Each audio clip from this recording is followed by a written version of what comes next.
Terima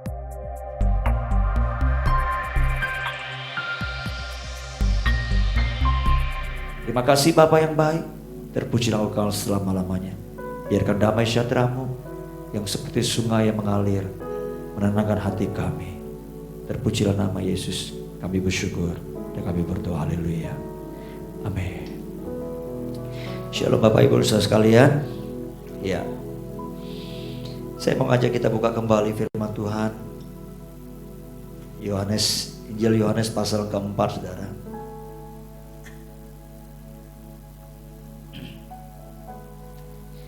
Ya, ini kisah tentang Yesus. Dia bertemu dengan seorang perempuan Samaria. Dan perempuan ini bukanlah perempuan yang benar. Perempuan ini adalah perempuan dikategorikan seperti perempuan sundal atau pelacur, saudara.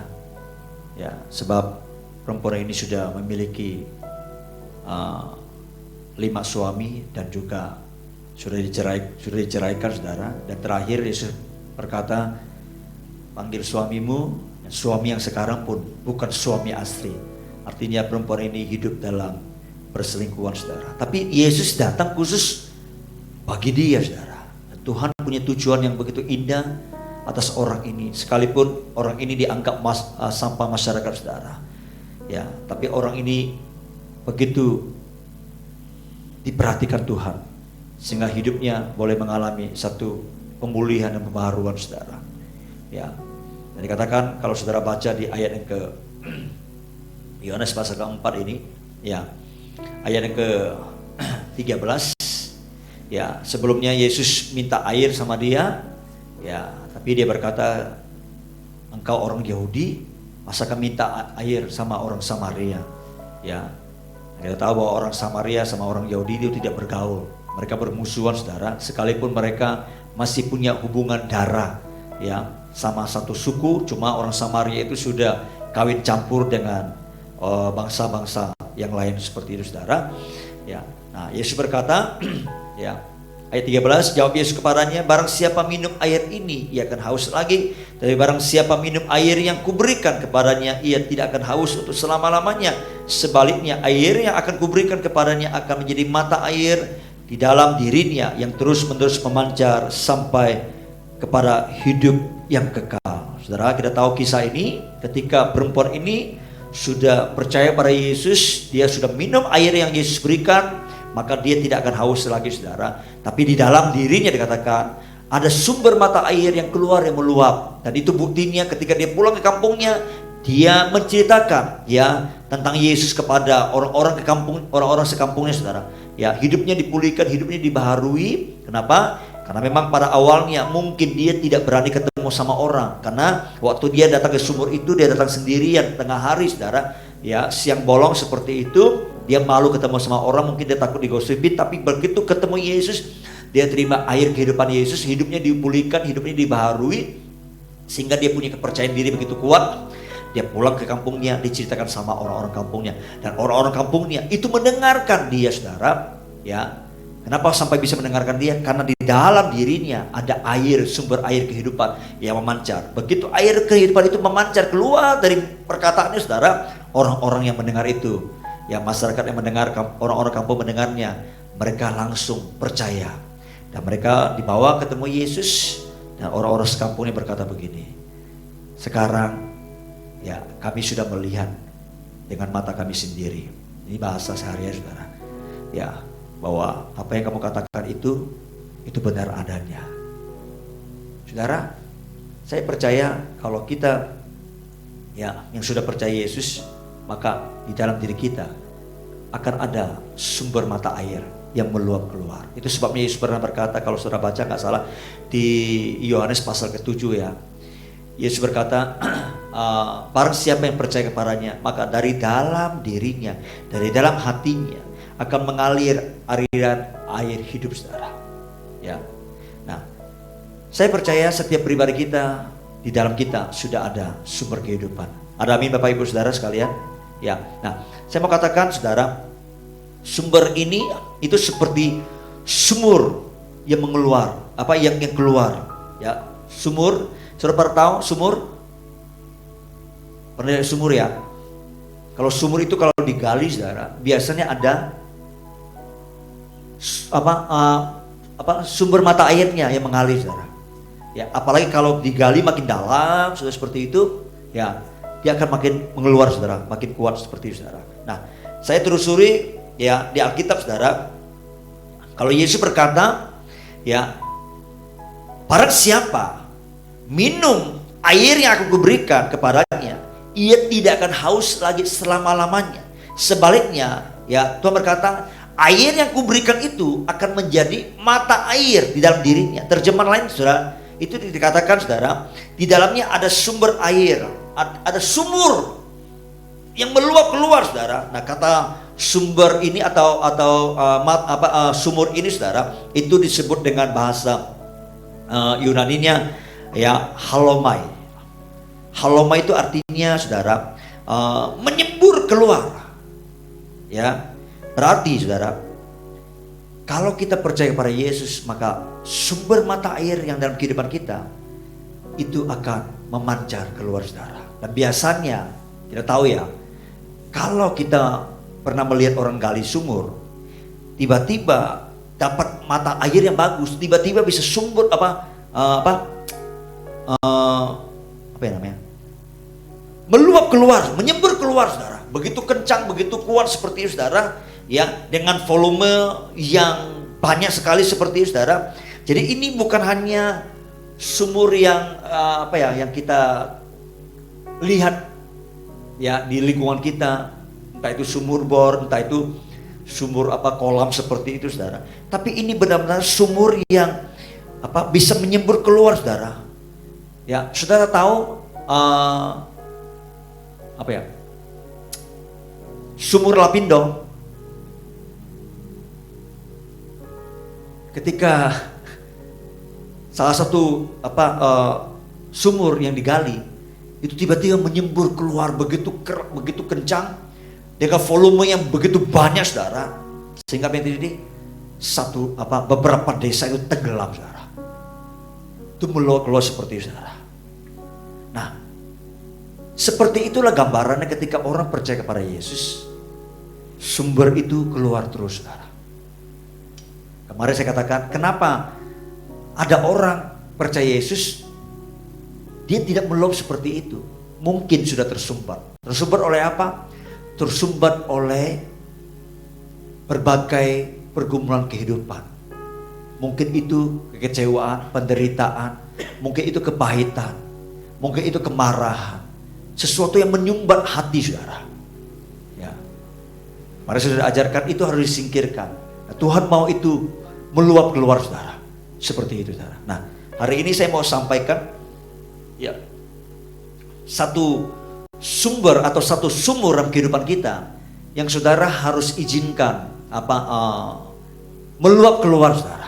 Coba kita buka satu Kejadian pasal ke-20, Kejadian pasal yang ke-29 saudara.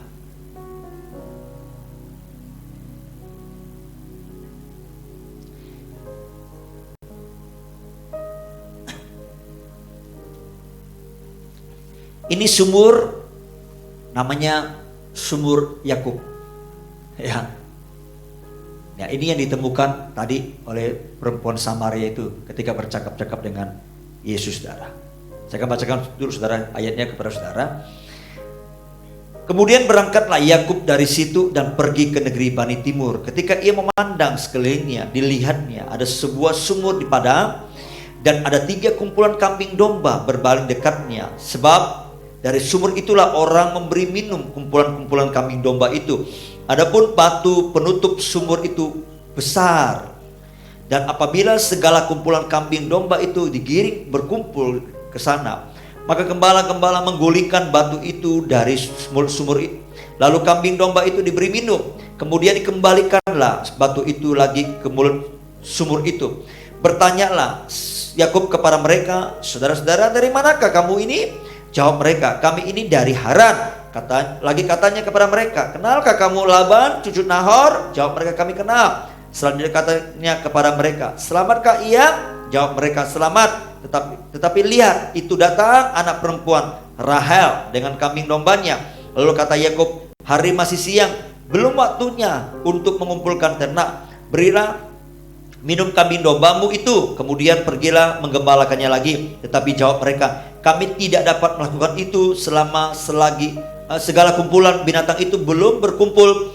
Barulah batu itu digulingkan dari mulut sumur dan kami memberi minum kambing domba kami. Selagi ia berkata-kata dengan mereka, datanglah Rahel dengan kambing domba ayahnya, sebab dialah yang menggembalakannya. Perhatikan ayat 10. Ketika Yakub melihat Rahel, anak Laban, saudara ibunya, serta kambing domba Laban, ia datang mendekat lalu menggulingkan batu itu dari mulut sumur dan memberi minum kambing domba itu. Saudara, ternyata ya, sumur yang dilihat oleh Yakub, saudara, itu sumur yang sangat besar sekali, ya. Dan di sumur ini, saudara, Yakub bertemu dengan Rahel, ya. Dan di sumur ini, saudara, dikatakan ditutupi oleh batu yang sangat besar. Mengapa ditutupi dengan batu yang sangat besar, saudara? Mungkin karena takut akan ada banyak debu, atau karena takut pasir masuk ke dalam sumur itu, saudara. Atau mungkin mereka karena tidak mau sumur itu menjadi kotor dan tercemar, saudara, sehingga sumur itu ditutupi dengan batu yang sangat besar sekali, saudara. Dan pada waktu itu, saudara, ada semacam tradisi. Nah, karena batu yang sangat besar dan susah untuk digulingkan, saudara, ya, maka mereka punya satu konsensus atau kesepakatan, saudara, ya. Biasanya tutup batu itu baru akan disingkirkan kalau semua orang-orang yang akan mengambil air, terutama para gembala kambing domba, saudara, yang akan memberi minum kambing domba mereka, saudara, kumpul semuanya baru digulingkan. Nah, kemungkinan besar, saudara, batu ini sangat berat dan tentu tidak bisa digulingkan atau dibuka oleh seorang diri, saudara. Perlu banyak orang untuk sama-sama mengangkatnya, menggulingkannya, saudara. Nah, pada hari itu Alkitab mencatat, saudara, yang Yakub ada di sana dan dia melihat ada banyak perempuan-perempuan. Ya, kenapa dikatakan perempuan-perempuan, saudara, wanita-wanita? Karena memang dulu zaman itu para perempuan juga banyak menggembalakan kambing domba, termasuk Rahel. Juga kebanyakan yang mengambil air, ya, menimba air, ya, itu para wanita, bukan para pria. Kebanyakan seperti itu. Nah, waktu itu Yakub melihat Rahel, ya, anak daripada Laban, omnya, seperti, saudara. Nah, ketika dia melihat Rahel, saudara, tiba-tiba, ya, ada sebuah niat di hatinya. Aku harus menolong dia. Apa yang dia buat? Ya, selalu perhatikan, Yakub itu hanya sendirian, tapi dia begitu kuat untuk bisa menggulingkan batu itu sendirian. Kenapa? Karena pada waktu itu Yakub bertanya, kenapa tidak kasih minum dulu? Oh, kami harus kumpul semuanya dulu, baru batu itu digulingkan, baru bersama-sama nanti kami memberi minum, seperti itu, saudara. Ya, tapi Yakub pada waktu itu dia menggulingkan sendiri batu itu, saudara. Ya, saya percaya kekuatan dari mana?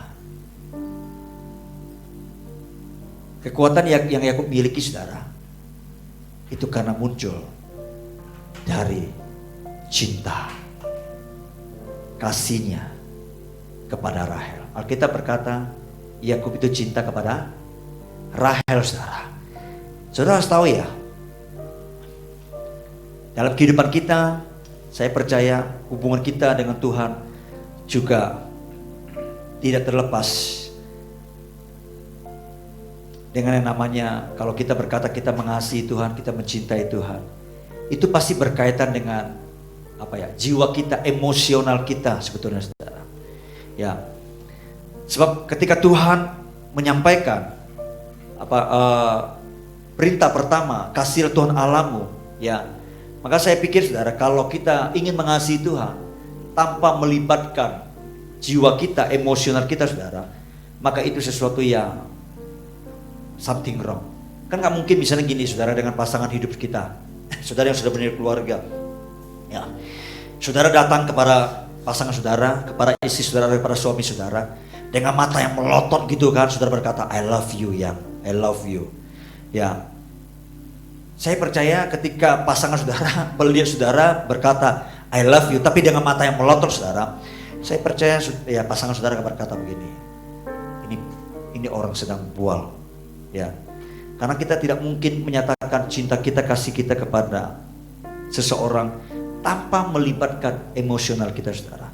Saudara tahu kenapa tiba-tiba Yakub itu begitu kuat, ya? Karena menurut saya cintanya pada pandangan pertama, ketika dia melihat Rahel saudara, ya, itu membuat dia keluar, meluap sumur cintanya saudara, ya, sehingga ada kekuatan dia sendiri menggulingkan batunya saudara, ya. Nah, itu sebabnya kalau saudara perhatikan baik-baik, ketika dia ingin mendapatkan Rahel, dia rela kerja 7 tahun. Ya, nanti saudara selesai ini saudara baca lagi kisahnya sampai nanti ketika dia menikah dengan Rahel saudara. Dia kerja 7 tahun saudara. Dan 7 tahun itu dia anggap itu hanya sebentar. Kenapa hanya sebentar? Walaupun itu berat, tapi nggak dirasakan berat karena cintanya kepada Rahel saudara. Ya, saya percaya dalam kehidupan kita, kalau kita punya cinta saudara, punya kasih, maka sesuatu itu akan gampang, betul ya? Akan tidak terasa berat saudara, seperti itu. Ya, Tuhan juga sama. Ketika Dia mengatakan Dia mengasihi kita, begitu besar cintanya, kasihnya akan dunia ini saudara, maka Dia mati saudara, buat saudara dan saya. Kenapa? Karena cintanya kepada saudara dan saya saudara. Kita berkata saudara, setiap kali kalau ada kalimat ya yang Alkitab catat, ya misalnya di kitab Injil dikatakan, maka muncullah atau timbullah belas kasihan saudara. Maka ketika belas kasihan itu muncul saudara di hati Tuhan, di hati Yesus, maka selalu di situ akan ada terjadi mujizat Tuhan. Bahkan orang mati pun dibangkitkan saudara. Ya, Yakub ini memang dia pergi ke tanah leluhurnya, ketemu Om Labannya saudara. Itu karena perintah dari orang tuanya. Ya, berdasarkan otoritas yang orang tuanya yaitu Ishak berikan kepada dia saudara. Ya, dia ingin ketemu sama keluarga leluhurnya.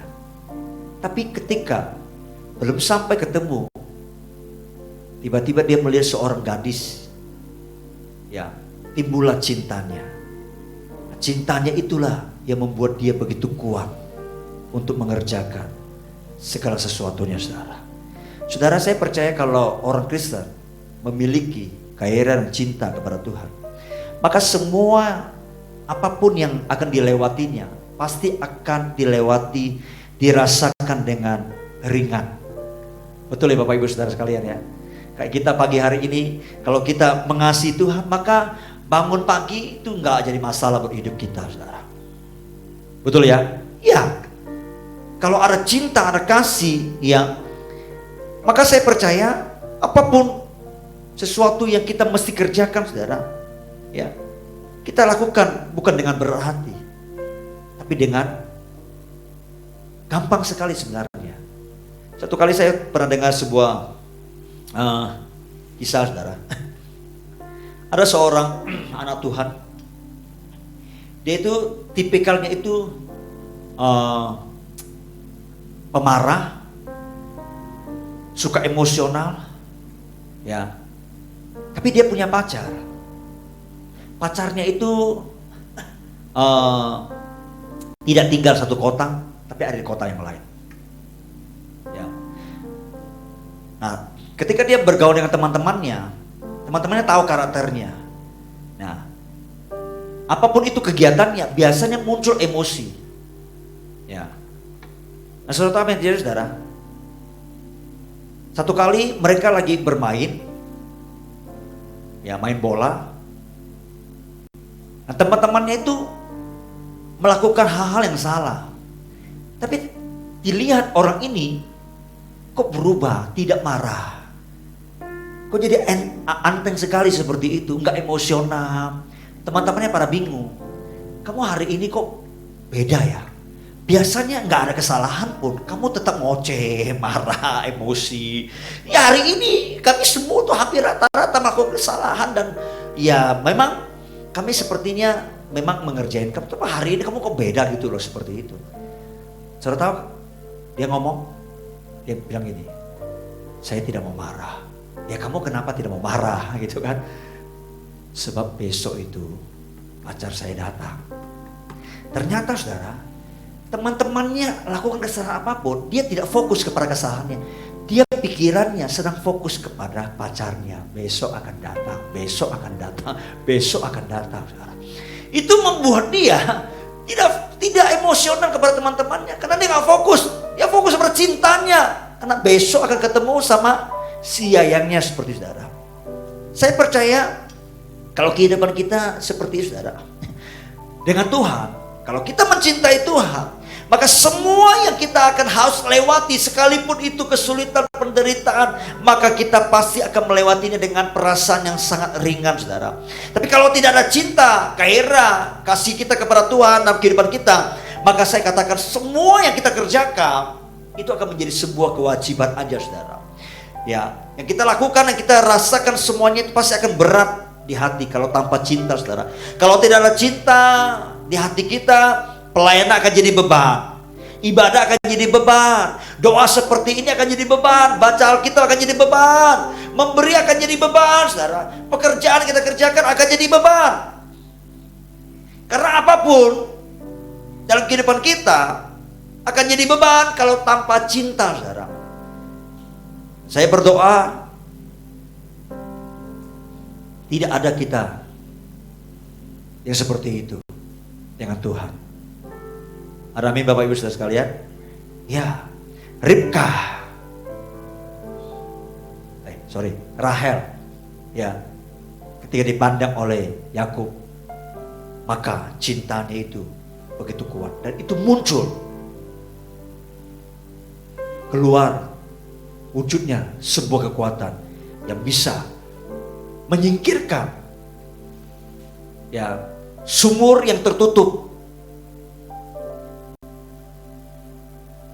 Tapi karena cintanya itu, maka tutup sumur itu bisa diguling dengan kekuatan cintanya, saudara.